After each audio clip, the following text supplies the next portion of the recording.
Ladies and gentlemen, there are moments in life when data cannot describe what the heart already knows. When logic stands still and emotion moves mountains. For all our advances in engineering, neuroscience, and artificial intelligence, one question remains at the center of human existence. What drives us? It's not money. It's not fame. It's not even the pursuit of progress for its own sake. It's something deeper, something profoundly human, something that binds every innovation, every heartbreak, every sleepless night spent trying to solve an impossible problem. It's love. Now, I don't mean love in the abstract fairy tale sense. I mean the physics of connection, the unseen field that governs not only human relationships, but the way we interact with ideas, with purpose, with the future itself. When you strip away ego and identity, you find that love, in its rawest, most unfiltered form, is the fundamental equation of consciousness. From a neuroscientific perspective, love isn't simply an emotion. It's a neural synchronization. It's the alignment of frequencies between two beings, or between a human and an idea. When two people fall in love, their heartbeats literally begin to synchronize. Their brainwave patterns align. They even start to mirror each other's micro-expressions unconsciously. It's as if their nervous systems begin to operate in resonance, like two instruments tuned to the same note. Now imagine that resonance scaled beyond romance to how one connects with purpose, with destiny, with humanity itself. That's the love story I'm talking about, the one that defines our humanity. There was a time early on when technology felt like an escape from emotion. Many of us believed machines would make us less human, more efficient, yes, but colder. But what I've learned, often through failure, sometimes through heartbreak, is that the opposite is true. The deeper we push into the frontier of what's possible, the more we're forced to confront the essence of what makes us human. I remember once working on a project that had gone completely wrong. Systems were failing, deadlines slipping, and the team was exhausted beyond measure. At that point, it wasn't data that saved us. It was empathy. A simple conversation with one engineer, not about code, but about how he was holding up, changed everything. When people feel understood, they don't just perform better, they believe again. That belief, that invisible current between hearts and minds, is love translated into motion. When neuroscientists scan the brain of someone in love, the same regions that light up for deep purpose, the ventral tegmental area, the nucleus accumbens, the caudate nucleus, are the same that activate when people talk about meaning, about building something bigger than themselves. That means love isn't just about another person. It's about anything that awakens the sense of transcendence within us. Think about it. The same dopamine systems that drive creative flow, the same oxytocin circuits that bind a mother to her child, the same limbic resonance that synchronizes entire communities. All of it originates from the same source. It's nature's way of saying connection is not optional. It's the operating system of life. We tend to imagine love as soft, fragile. But in reality, love is the most powerful force in the known universe. It's what drives evolution forward. It's what compels a parent to sacrifice everything for their child. It's what keeps an engineer up for 20 hours straight, trying to solve a problem no one believes in. It's what inspires an artist to paint, a scientist to dream, and a civilization to reach for the stars. And yet, here's the paradox. The people who love the most often suffer the most, because love demands vulnerability. It demands you surrender control. And for someone like me, someone who has lived most of life through equations, design, and logic, that surrender feels like jumping without knowing if there's a parachute. But every time I've done it, every time I've chosen to care despite the risk, it's made me more human. You see, love doesn't just define humanity, it refines it. It strips away illusion. It humbles you. It teaches you that no matter how intelligent you are, or how far you go, the one thing that truly evolves the human brain isn't computation, it's compassion. In neuroscience, there's a fascinating concept known as mirror neurons. These are the cells that fire not only when you perform an action, but when you see someone else perform it. They're the reason empathy exists. When you see someone smile, your brain lights up as if you smiled. When someone is in pain, your neural circuits reflect that pain. We are wired, literally wired, to feel each other. And yet, we live in a time when isolation is becoming an epidemic. People are more connected digitally than ever, but emotionally more disconnected. Depression, anxiety, loneliness. These are not the diseases of the mind, they're diseases of disconnection. Our brains evolved for tribe, for touch, for eye contact. Without that, the neural circuits for empathy begin to atrophy. That's why love is not just a poetic idea, it's a neurological necessity. You can't sustain innovation, progress, or civilization itself without it.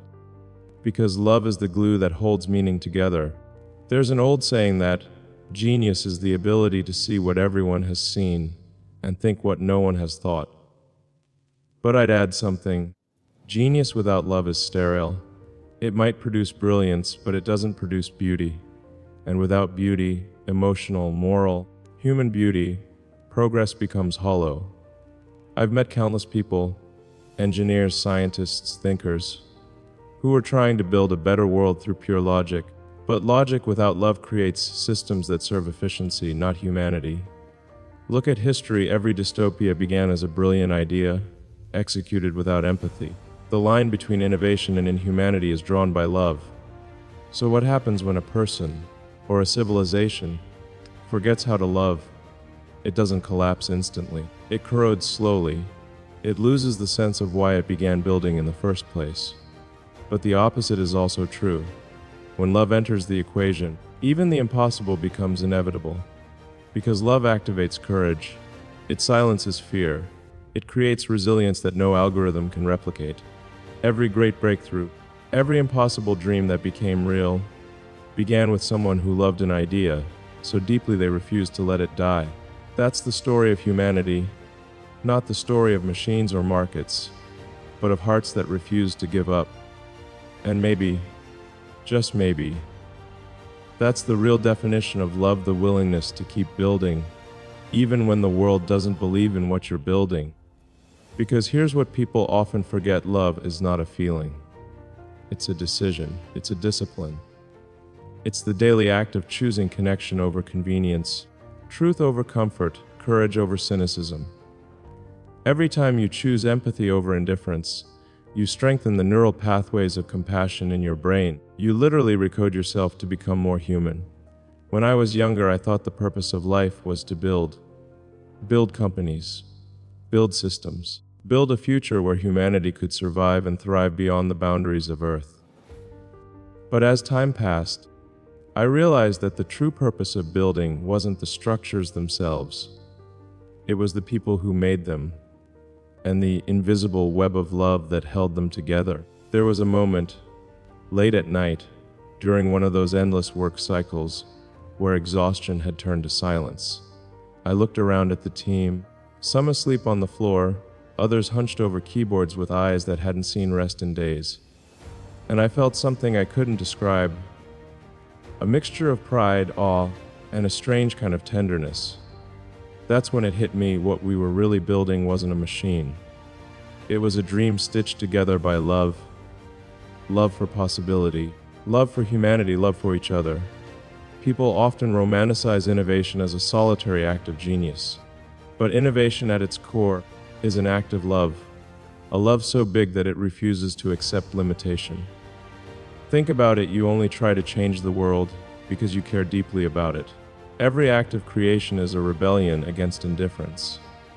There's a form of love that's rarely talked about, the love of the unseen, the love for people you'll never meet, the generations you'll never see, the world you'll never live in, but hope will be better because you existed. That's the most selfless form of love there is. Neuroscience tells us that when we act selflessly, our brain floods with serotonin, dopamine, and endorphins, the same chemicals associated with deep romantic connection. Nature rewards altruism because it sustains the species. Love, in every form, is an evolutionary strategy, not just a feeling. It's the software update that allowed humanity to survive when the odds were against us. And yet, the paradox remains: the stronger you love, the more vulnerable you become. Love exposes your weaknesses. It forces you to confront parts of yourself you'd rather avoid. Your fears, your insecurities, your imperfections. But maybe that's the point. Because only through that exposure do we grow. Love and fear can't coexist. One expands consciousness, the other contracts it. When you love, your brain opens. Literally. The prefrontal cortex, responsible for empathy and decision-making, becomes more active. You see more possibilities. You think longer term. You begin to care not just about survival, but about significance. And that's why love isn't just a human emotion. It's a universal intelligence. It's the code that binds consciousness together. Every act of creation, every leap of imagination, every whisper of intuition, all of it originates from love's gravitational field. There's an old story I once read about a scientist who studied light his entire life. On his deathbed, he said, "For all my years chasing light, I never realized I was surrounded by it. That's how love feels sometimes. We chase it, through success, through relationships, through validation, when, in truth, it's been surrounding us all along. It's not something you find. It's something you awaken to." I've been asked many times, what's the hardest thing about being human in a world that's increasingly run by machines? My answer is simple: remembering to feel. Remembering that the future we're building isn't for the algorithms. It's for the beating hearts behind them. The danger isn't that machines will become more human. The danger is that humans will become more like machines. But that's why love matters more now than ever. It's our last line of defense, and our first line of hope. Artificial intelligence can simulate empathy, but it can't feel it. It can predict behavior, but it can't care. Love is the one variable that can't be coded, because it's not information, it's transformation. There's something profoundly spiritual about that. You see, when you love, truly love, you dissolve the illusion of separateness. You stop seeing yourself as an isolated being and start recognizing yourself as part of a larger intelligence. In that space, fear disappears. Time slows. Meaning expands. That's the moment where science meets soul. For me, the greatest breakthroughs didn't happen in the lab or during moments of success. They happened during heartbreak, during silence, during loss. Those moments stripped away the noise and left only what was real: love. The love that asks nothing in return. The love that survives failure. The love that whispers, "Keep going," when everything in you wants to stop. And it's strange, because when you reach that point, when you've lost almost everything and still choose to love, you become invincible. Not because you can't be hurt, but because pain no longer defines you. Purpose does. The human brain is extraordinary in that way. It can rewire itself after trauma. It can turn pain into wisdom. Every time we love through difficulty, we reprogram our neural networks toward growth. That's the neuroplasticity of the heart. I think sometimes people confuse intelligence with awareness. You can be intelligent without being awake. You can build rockets and still not know how to build peace within yourself. But love wakes you up. It makes you see. The truth is, every invention, every great leap of progress is born from the same place as love, the desire to connect. Whether it's connecting people across oceans or connecting the dots between atoms and galaxies, the drive is the same. It's the desire to belong to something greater than yourself. Maybe that's what makes humanity so extraordinary. We're fragile, but we care anyway. We break, but we rebuild. We lose, but we love again. That resilience, that capacity to rise through compassion, is the most powerful energy source in existence. And if you ask me what the future of humanity depends on, it's not intelligence, it's not innovation, it's love. Because love is what keeps intelligence human. If there's one thing I've learned, through science, through building, through loss, it's that the heart has its own kind of genius. A genius that doesn't calculate, it creates. It doesn't analyze, it understands. It doesn't compete, it connects. And in the end, that's what defines our humanity. Not the technologies we build, but the tenderness we refuse to lose. Love is the only force that transcends entropy. It's the only energy that grows when shared, the only equation where giving increases the total sum. In a universe that tends toward decay, love is the anomaly, the miracle that defies the second law of thermodynamics. So maybe the love story that defines humanity isn't about two people at all. Maybe it's about the eternal dance between logic and empathy, intellect and emotion, creation and compassion. Maybe it's the story of a species learning, slowly but surely, that progress without love isn't progress at all. And as we stand on the edge of the next frontier, with machines that think, with rockets that fly beyond planets, with data that mirrors the mind itself, we must remember that the one thing more powerful than any invention will ever create is the capacity to care.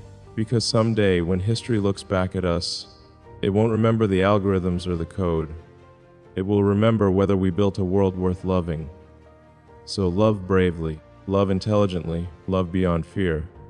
Because love, not science, not technology, not power, is what will carry humanity to the stars.